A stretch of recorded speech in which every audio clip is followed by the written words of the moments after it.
Hi, welcome to another episode of Hot Takes. So, Kemi's massive reshuffle, or slight changing of personnel. It's hardly the changing of the guard, is it? It's a few faces in, a few faces out. What she's effectively done is shift a few faceless suits that you've never heard of and replace them, more or less, with more faceless suits you've never heard of. A couple of exceptions, of course, which I will mention, but it's a bit of a Nothingburger. And if she thinks this is going to change the fortune of the Tory party, well, I'm sorry, Kemi, but you're going to be very, very disappointed. If anything, it's probably going to make things worse because you're going, what? Those old dinosaurs? Well, one of those old dinosaurs is Francis Maud. She's got him back, not in a real proper role, but as a kind of worm tongue, a whisperer, a guider, a political guide.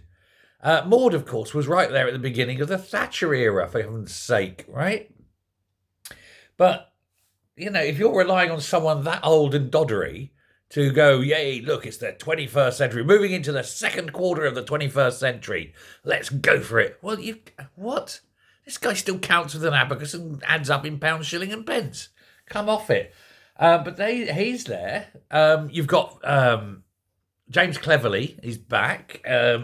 He's been put into housing communities and local government, which is the opposite number to Rayner. Now, that's actually probably quite a good move. I think he'll hold himself quite well against Rayner. But, you know, wait and see on that.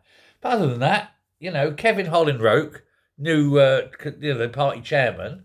But the party chairman's job is only to win elections. And since there's not going to be one for 4 years, it's a bit, again, it's a no job, isn't it? It's a non-job. And then I could reel off a whole load of names, but you never heard of them. Honestly, never heard of them. One interesting one, though, is Francis Maud. Not Francis Maud, just mentioned him, sorry. Bernard Jenin. Now, Bernard Jenin is an odd one. He's just been made vice chairman of the candidates committee. And again, there's not going to be an election for 4 years. So again, it's a non-job for Bernard Jenin. But why? Why are they bringing him back?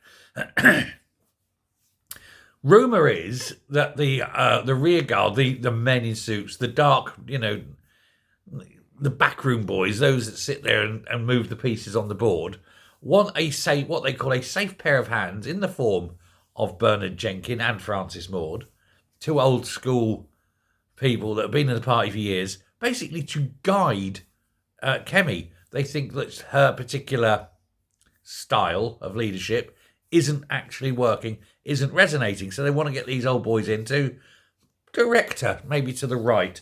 Incidentally, Bernard Jenin is the Bernard that Richard Curtis loathes. And so when you watch a Richard Curtis thing like Love Actually, where the nose-picking horrible little brother was called Bernard, or Blackadder, with the mad old nurse who's got an udder fixation, was called Bernard, and anything else that Richard Curtis ever makes, he always puts in an obnoxious character called Bernard, and it's based on Bernard Jenin, because Bernard Jenin apparently stole the girl that Richard Curtis fancied many years ago.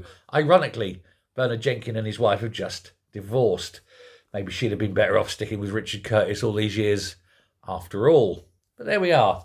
A bunch of nobodies moved into places and seats to replace the nobodies you've never heard of in the first place. Great move, Kemi. Now, what are you going to do for an encore? Thanks a lot. Bye.